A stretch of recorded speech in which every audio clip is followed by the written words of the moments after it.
Cae la tarde y en un rincón de la ciudad, en un pequeño jardín, alguien cuenta una historia, reflexiona en voz baja o conversa, paseándose bajo los árboles.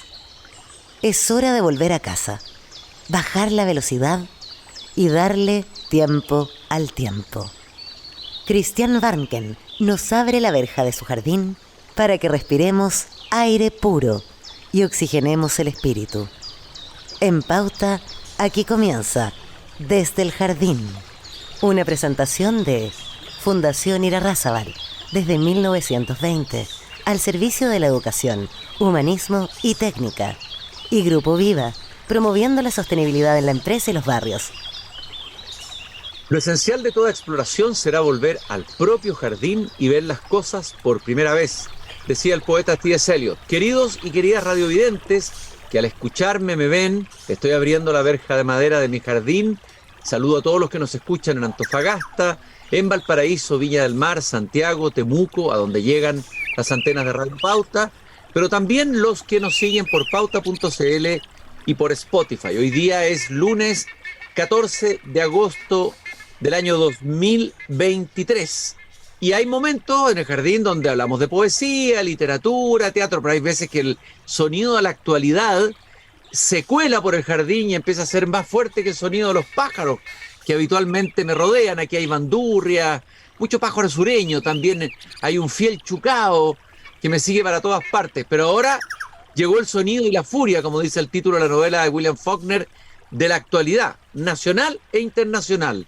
Y ahí yo necesito conversar con alguien cuya opinión me interese, que pueda iluminarme. A veces me pierdo, a veces divago, a veces encuentro alguna pista, alguna señal, a veces no, y por eso que he invitado esta tarde a mi jardín a Gonzalo Cordero, abogado, columnista del diario La Tercera. Todos los domingos va su columna en la página de opinión de La Tercera, columnas muy interesantes que siempre leo, y también recientemente incorporado como columnista en Radio Pauta, en el programa de la mañana. Así que quiero agradecer a Gonzalo que se haya dado el tiempo de venirse caminando y entrar por este camino lleno de hojas. Perdona que dejo todas las hojas del otoño, las dejo ahí desparramadas, Gonzalo. Gracias por venir a acompañarme esta tarde aquí al jardín. Hola Cristian, encantado, feliz, muy agradecido de la invitación. Lo único que espero no ser, evocando también el nombre del programa, espero no ser el equivalente al personaje de la novela de Kosinski. ¿Ah? Claro, ese veía mucha televisión, era como el Quijote con las novelas, pero él con la televisión, ¿no? Leía mucha televisión. Esperemos que no, pues Gonzalo. ¿Ah? Oye, Gonzalo, lo primero de todo, vamos a partir por la columna de Radio Pauta. ¿Esa fue qué día, la de los números? Miércoles. Ya, esa fue el miércoles, hoy día estamos a lunes. Y ahí tú hablabas de los números, ¿no? Los números hablaban que los números son misteriosos, que producen emociones. Recordabas que tú cuando alumno, el profesor de matemáticas te trataba de transmitir la magia de los números, el mundo pitagórico, y tú eras más humanística por el otro lado. Pero que los números te empezaron a hablar y que ahora no están hablando, parece que están gritando. Hablemos eso. ¿Qué es lo que te gritan y qué te están diciendo los números, Gonzalo? Claro, los números le dicen a uno que todo esto que se ha conocido como el caso Fundaciones no es para nada un caso de corrupción aislado, un hecho puntual, como se suele decir siempre, y que en general efectivamente hay casos de corrupción en el país, han habido, van a haber siempre, ojalá haya menos, pero van a haber siempre porque es algo propio de la naturaleza humana. Pero esta vez los números te dicen que esto no es una cuestión puntual. ¿Ah? O sea, 11 fiscalías regionales, 19 investigaciones, 37 fundaciones investigadas. O sea, esto es algo que ocurre a lo largo prácticamente de todo el país, esto que ocurre con muchas fundaciones. ¿Ah? El procedimiento, si bien tiene algunas diferencias cuando es en los gobiernos regionales que cuando es en las seremías, yo diría que básicamente hay algunos elementos comunes. ¿Ah? La asociación al Partido Revolución Democrática como prácticamente un eje que cruza todos los casos, los convenios que se hacen por debajo del monto que obliga al control de la Contraloría, valga la redundancia. En fin, el tipo de convenios que se hace, que al final es bastante evidente que son simplemente una manera de sacar recursos del Estado. En fin, creo que hay una cuestión sistémica que hace que este caso de corrupción sea distinto a casi todo lo que hemos conocido antes. Yo diría que ese es el principal mensaje que nos susurran los números o nos gritan los números. Dime una cosa, ¿y a ti te sorprende esto? A ver, no es que uno, a ver, hubiera tenido, yo a lo mejor tú no tenías esa imagen idílica, pero uno hubiera pensado que este era un gobierno infantil, un gobierno inepto en muchas cosas, pero de ahí a pensar que había una parte del gobierno que era definitivamente corrupto y que había, no voy a hablar todavía de asociación ilícita, te lo voy a preguntar después, hacia la deriva que puede llegar la investigación del fiscal nacional, pero ¿te llevó, o sea, te sorprendió esto o no te sorprendió dadas las características de esta generación y particularmente del grupo Revolución Democrática? Mira, yo tengo algo un poco, debe ser que tengo algo un poco cínico en mi carácter, pero a mí en general me tiende a sorprender más la santidad que la villanía. ¿Ah? O sea, Eh, a ti te preocupan más los buenos, eres como Nietzsche, que decía, los buenos son el comienzo del fin, decía Nietzsche. no, no, no. Mira, en cierto sentido le tengo temor a los buenos también. ¿Ah? A propósito de mis columnas, hace un par de columnas o tres columnas atrás, recordaba yo una fábula bastante famosa de Calvino, que está en la trilogía de los Sí, antepasados, digamos.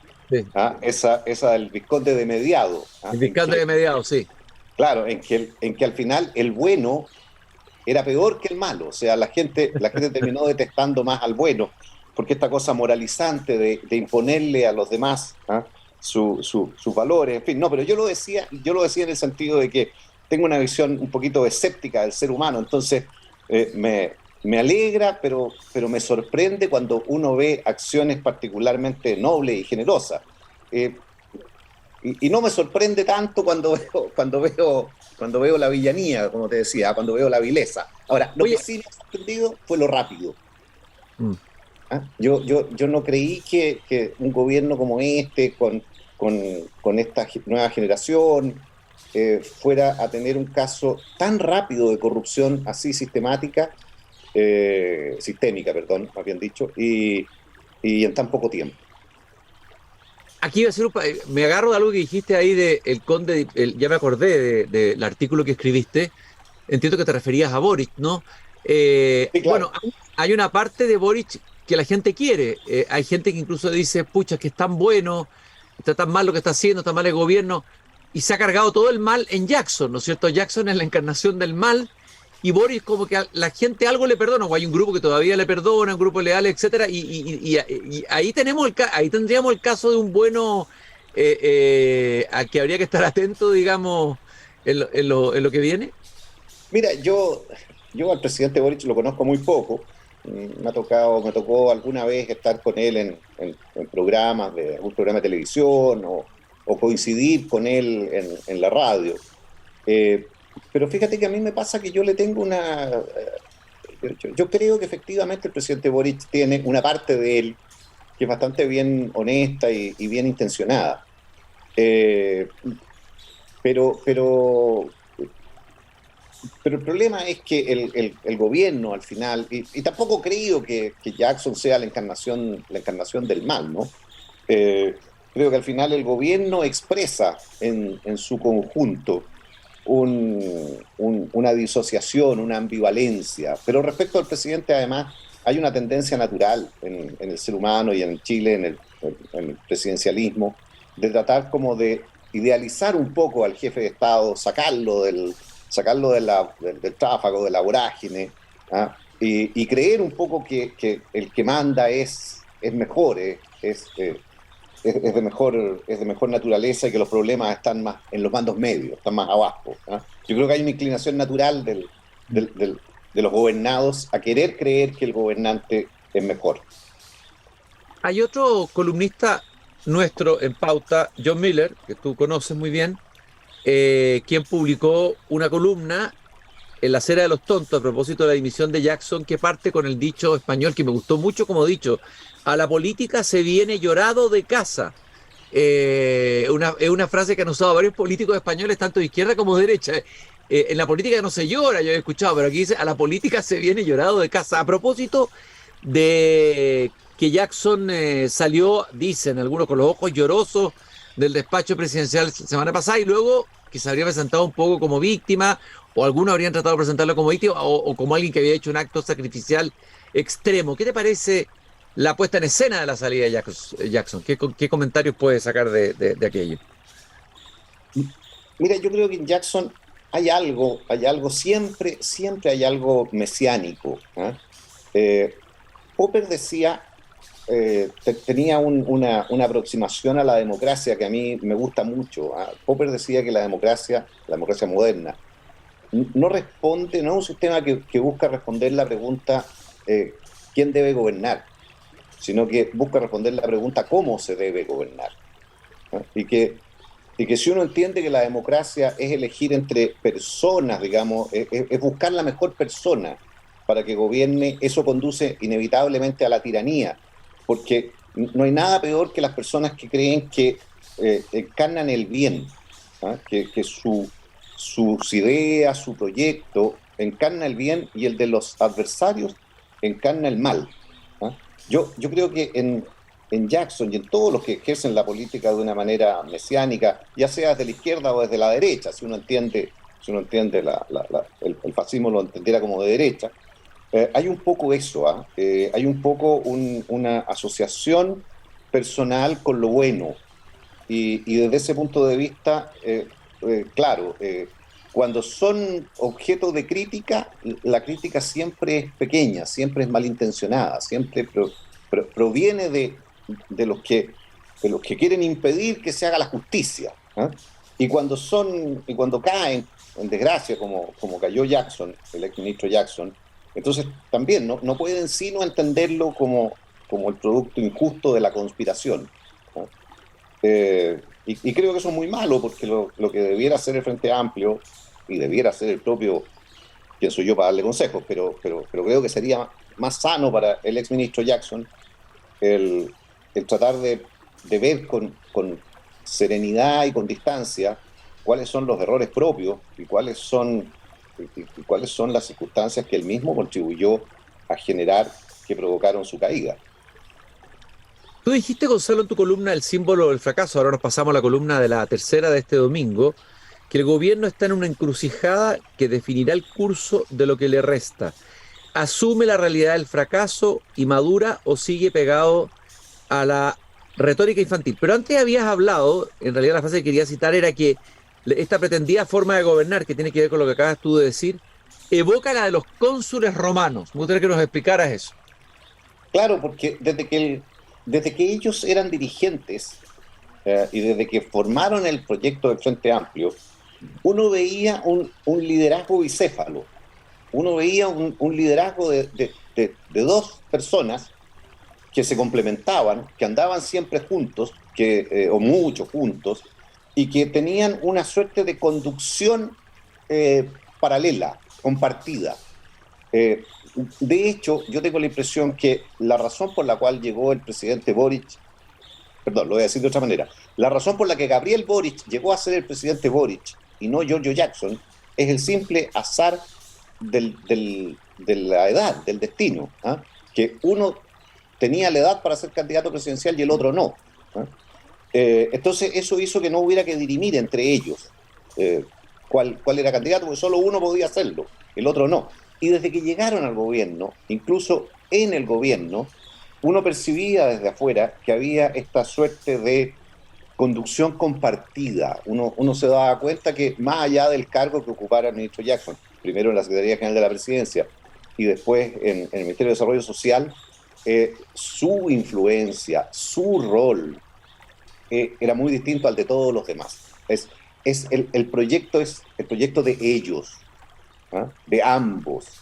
Y en ese sentido yo decía que evoca a lo de los cónsules romanos, digamos, que en la época que tenían esta forma de gobernar en Roma, en que teniendo los romanos la lógica sana del control del poder, ¿ah? De que no hubiera un solo gobernante, porque ese era, por definición, el tirano, entonces le entregaban el gobierno a dos.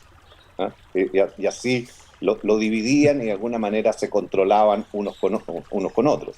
¿Ah? Yo por eso digo que este proyecto del Frente Amplio, con estos dos liderazgos tan paralelos, tan equivalentes, me recordaba lo de los cónsules romanos. Y uno, claro, podría haber dicho que Jackson podría haber sido el Böninger, como el Böninger de Elwin, ¿no? El Böninger de Boric, pero no es el Böninger de Boric, o en cierto sentido sí.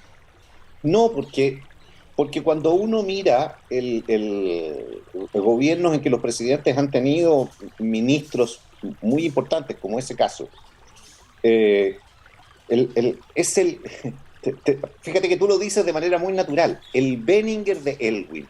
O sea, el gobierno es de Elwin. Claro. Las prioridades las coloca Elwin. La última palabra la tiene Elwin. ¿Ah?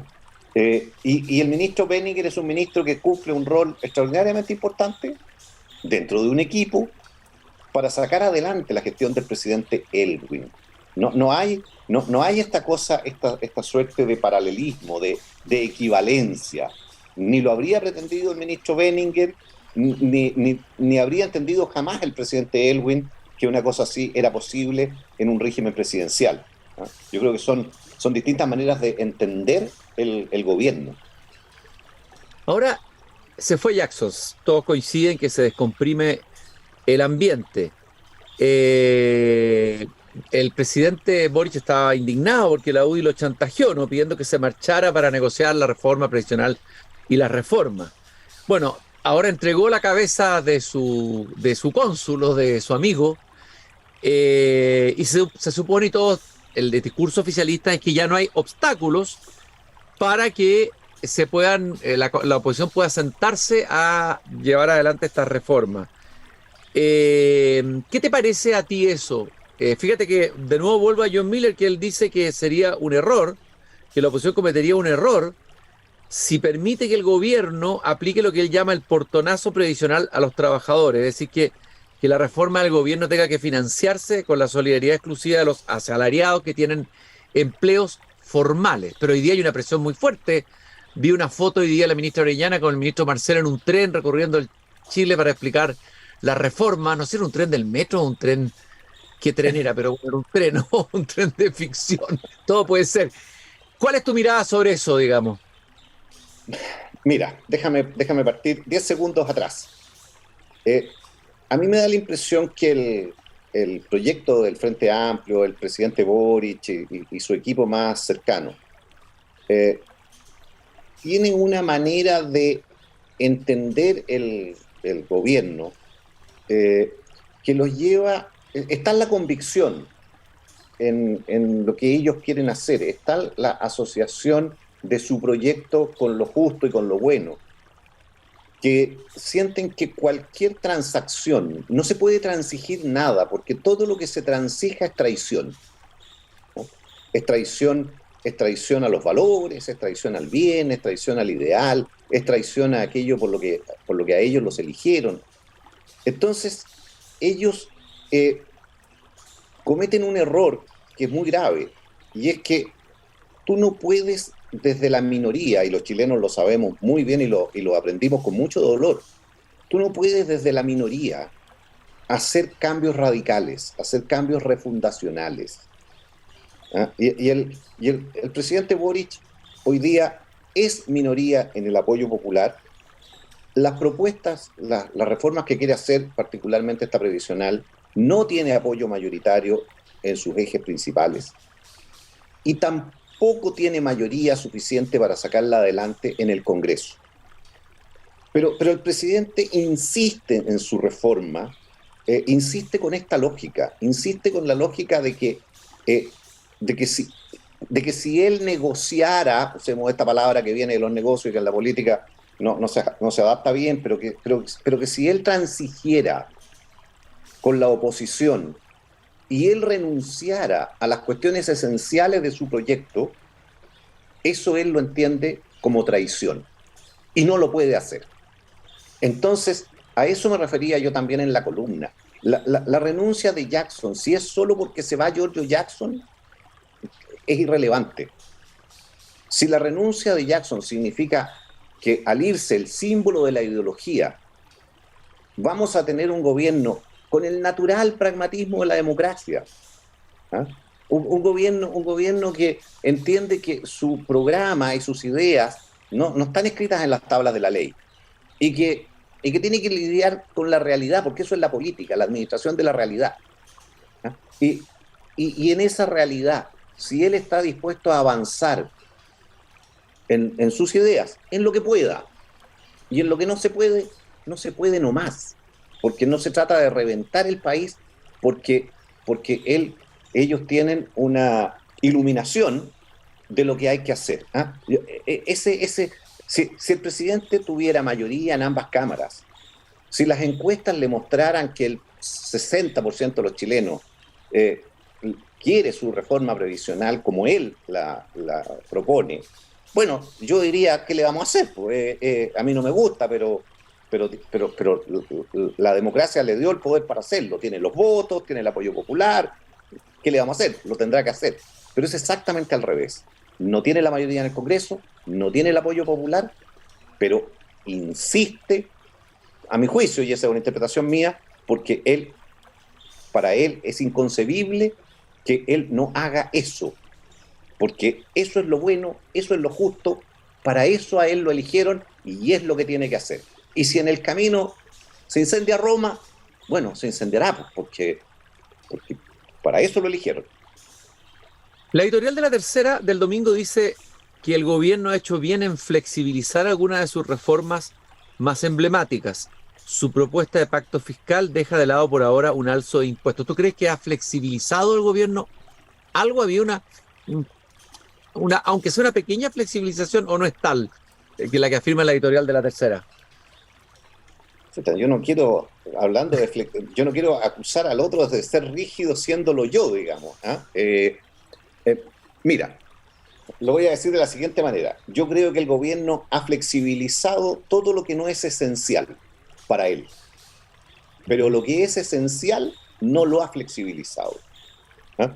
En la reforma tributaria le llama pacto fiscal, lo divide, pero por angas o por mangas, es una reforma que aspira a recaudar, no los va a recaudar, yo estoy convencido, no los recaudaría nunca, pero aspira a recaudar 8.000 millones de dólares.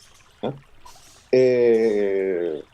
Y ese es el objetivo central, o sea, el gobierno en materia tributaria no renuncia a que la búsqueda del progreso de la gente no se haga en función de las oportunidades que cada uno consigue, de generar oportunidades para que cada uno tenga posibilidades de progresar en su propia vida, sino que se busca por la vía de la redistribución, y para eso hay que allegar más recursos al Estado. Ese objetivo central el gobierno no lo renuncia, y me da la impresión no tiene realmente ninguna consideración por las variables económicas. O sea, si el país tiene que seguir creciendo al 1% o al 1,5%, será porque, de nuevo, lo justo es que hay que quitarle a unos para darle a los otros.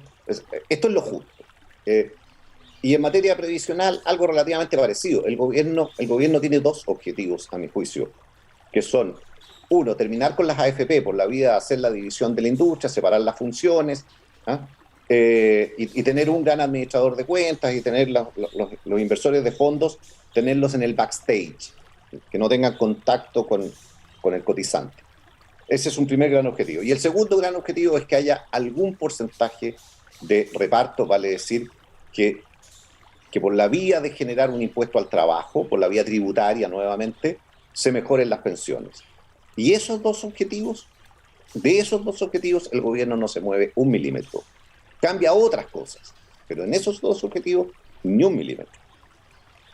Y por último, Gonzalo, quería preguntarte, inevitable preguntarte por las elecciones en Argentina ayer. Que en algo pueden tener algún contacto con nosotros. A ver, tienen algo que ver, son vecinos muy importantes y estamos en un contexto latinoamericano. Aparece una foto, no sé si antigua, de José Antonio Kast sacando una foto con Milei y distribuyéndola por las redes sociales. ¿Qué te parece a ti que José Antonio Kast se asocie su imagen, que tiene un partido republicano, un partido que dentro de todo está dentro de las instituciones? Milei es un tipo que no tiene partido, es alguien más bien un outsider de la política. A ver, ¿cómo lo lees tú? Si te parece correcto el gesto o bien con una buena dirección política el gesto de Kast. ¿Y qué te parece la elección de Milei, digamos? ¿Y qué podemos leer desde acá? Así, lo más breve posible, que nos quedan los últimos minutos. Milei encarna la antipolítica en Argentina y lo hace de manera ruda, con un lenguaje muy claro, muy brutal. Creo además que el proyecto de Milei es un anarcocapitalista, que si llega a gobernar Argentina, chupaya, va a tensionar mucho a la sociedad argentina, salvo que se modere después de elegido. Pero parece difícil por el tipo de personaje que es. Ahora, a mí no me gusta la asociación de José Antonio Kast a Milei. Primero porque yo no creo que haya efectivamente una verdadera identificación o comunidad de ideas entre Kast y Milei. Y segundo porque tampoco creo que Kast encarne la antipolítica. Yo creo que lo que le pasa a Kast es otra cosa. Kast ha estado fuera del poder. Él es el líder de un partido político que en los últimos 20 años, digamos, no ha sido nunca gobierno. Ha estado siempre en la vereda del frente, en la vereda de la oposición. Ellos han sido opositores a Bachelet, por mencionar los últimos gobiernos, opositores a Bachelet, opositores a Piñera. Y de alguna manera por eso yo creo que el electorado lo ha identificado un poco a los republicanos como una alternativa a la política tradicional, una alternativa a los políticos. Pero Kast no es eso. Kast no es realmente un antipolítico ni una antipolítica. Entonces, como sí creo que lo es Milei. Entonces, por eso no creo innecesaria y es más, equívoca la asociación con Milei. Gonzalo, te quiero agradecer este paseo tan grato que hemos tenido esta tarde de día lunes aquí por mi jardín, muy iluminadora la conversación en múltiples sentidos. Primero que nada, bienvenido a la comunidad de Radio Pauta y gracias por haber compartido con nosotros esta tarde tus reflexiones sobre la crisis política chilena y también lo último sobre Argentina. Gracias, Gonzalo, por haberme acompañado esta tarde. Muchas gracias, Cristian. Ha sido muy entretenido a mí estar caminando por este jardín y un verdadero honor hacerlo contigo. Y a todos los radiovidentes recordarles que nos acompaña Grupo Viva, comprometido con la sostenibilidad en los barrios y la cultura en la empresa, y Fundación Irarrázaval. Siempre conversamos una vez a la semana con los profesores de Chile en el patio de la escuela, aquí en el jardín. Nos encontramos nuevamente mañana aquí a la misma hora, a las 8 de la tarde en Radio Pauta. Gracias, Gonzalo, y gracias a ustedes también que nos han seguido esta tarde. Muchas gracias. Es hora de cerrar la verja de madera del jardín. Pero Christian Warnken la volverá a abrir todos los días de lunes a viernes a las 20 horas en Radio Pauta, cuando comience de nuevo Desde el Jardín. Una presentación de Fundación Irarrázaval, desde 1920, al servicio de la educación, humanismo y técnica. Y Grupo Viva, promoviendo la sostenibilidad en la empresa y los barrios.